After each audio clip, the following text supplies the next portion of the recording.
Vous ne le savez peut-être pas, mais nous nous sommes déjà croisés. Peut-être au sommet enneigé de la Dent Blanche, dans le murmure d'un ruisseau, ou sur un sentier fleuri délicatement bercé par la lointaine litanie des cloches de l'église du village. Je suis partout et nulle part. Dans chacun de ces lieux, parfois même au même instant. Je suis multiple, car oui, je suis l'âme d'Evolène, Eulène, l'eau facile. Depuis toujours, je vis ici, réfugié au cœur des majestueuses montagnes qui entourent ce village. Avec le temps, j'ai appris à connaître chaque famille, chaque clairière, chaque son, chaque parfum, au fil des saisons et des années qui s'égrènent.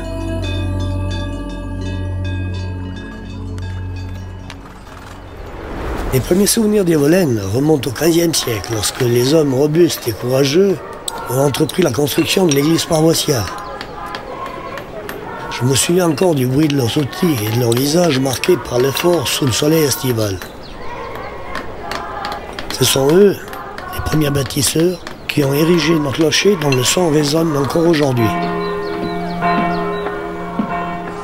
Au fil des siècles, l'architecture du village a évolué. Les maisons en Madrid et Mélèze ont cédé la place d'imposants édifices en pierre locales entièrement crépis.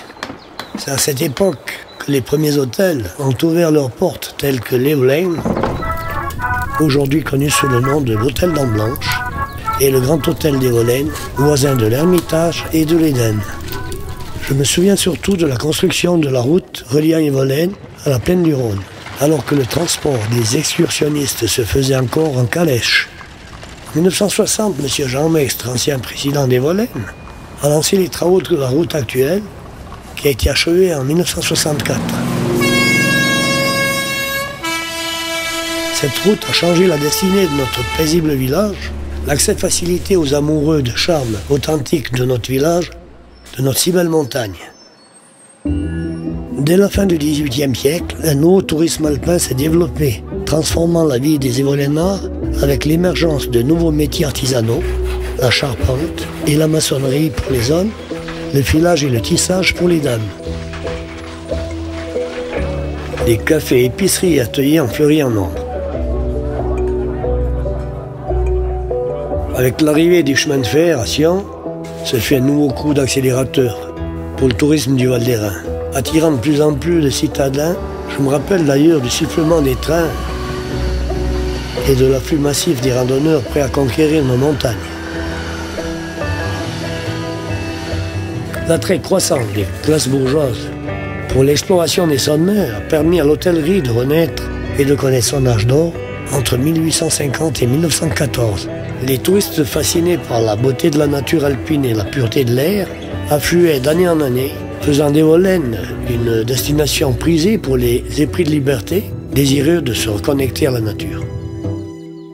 Evolène ne séduisait pas seulement les bourgeois, mais également les artistes, les cinéastes, les poètes romanciers et dramaturges puisaient leur inspiration au cœur de nos paysages grandioses. Je les vois encore courbés sur leur chevalet, en pleine nature, ou griffonnant leurs pensées, exaltés par un bon verre de fendant à la terrasse des cafés. Peut-être est-ce dans ces parages que l'imagination de Jean-Jacques Rousseau venait nicher lorsqu'il écrivait « Je gravissais lentement à pied des sentiers assez rudes, conduit par un homme que j'avais pris pour guide. Je voulais rêver, et j'en étais toujours détourné par quelques spectacles inattendus. » Plusieurs grandes familles comme les Gaspeau et les Anzéoui ont contribué au développement de l'hôtellerie, façonnant ainsi le tourisme et par là même l'histoire d'Evolène. La famille de Jean Zéoui Pralon a construit et exploité de nombreux établissements tels que l'hôtel Arsinol, l'hôtel du Pigne et bien d'autres, toujours exploités par les descendants, apportant réconfort et satiété aux voyageurs et autres aventuriers. À la fin de la guerre, d'illustres guides de montagne ont commencé à escorter ces nouveaux alpinistes. Sur notre territoire et bien au-delà, jusqu'au Congo. Parmi eux se distingue Joseph Georges, oncle du renommé André Georges, ainsi que Jean Zéoui, dont le nom résonne en écho familial, celui du grand-père et du père de Dédé Anzéoui, spécialiste des descentes à ski sur les pentes raides de la haute montagne. Cette liste, bien entendu, ne saurait être exhaustive. Il serait vain d'essayer d'énumérer tous les exploits des guides de la vallée. Leur légende mériterait un ouvrage à part entière. Témoin privilégié de cette terre naissante, j'ai eu l'honneur d'assister à l'émergence de l'alpinisme. Les matins cléments, alors que le jour n'était qu'une promesse, je les apercevais s'extirper de l'hôtel d'Amblanche, pour partir à l'assaut des sommets environnants. Le courage en bandoulière et le regard lointain, ils s'élançaient armés de leurs cordes et piolets, les nouveaux conquérants d'inutiles.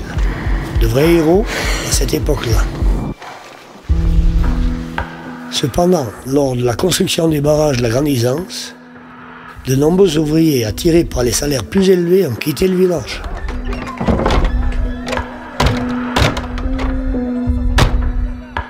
Les volets se sont fermés, les hôtels se sont vidés, et le silence a envahi Volène. À partir de 1939, pendant la Seconde Guerre mondiale, les touristes se comptaient sur les doigts d'une main. Les commerçants peinaient à joindre les deux bouts. Le village se refermait sur lui-même. Mais Yvolène a un passé trop riche, une histoire trop grande pour accepter de rester immobile et ne regarder que derrière. Une nouvelle histoire reste encore à écrire. Notre avenir est bel et bien devant nous.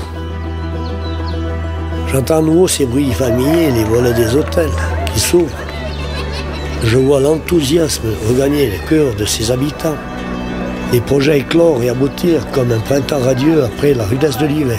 Dépositaires de ce lien fort qui nous unit à cette terre, nous devons continuer à le nourrir et le transmettre. Yvolène, c'est avant tout un équilibre, celui entre la pierre et l'eau, la tradition et l'avenir, l'homme et la nature.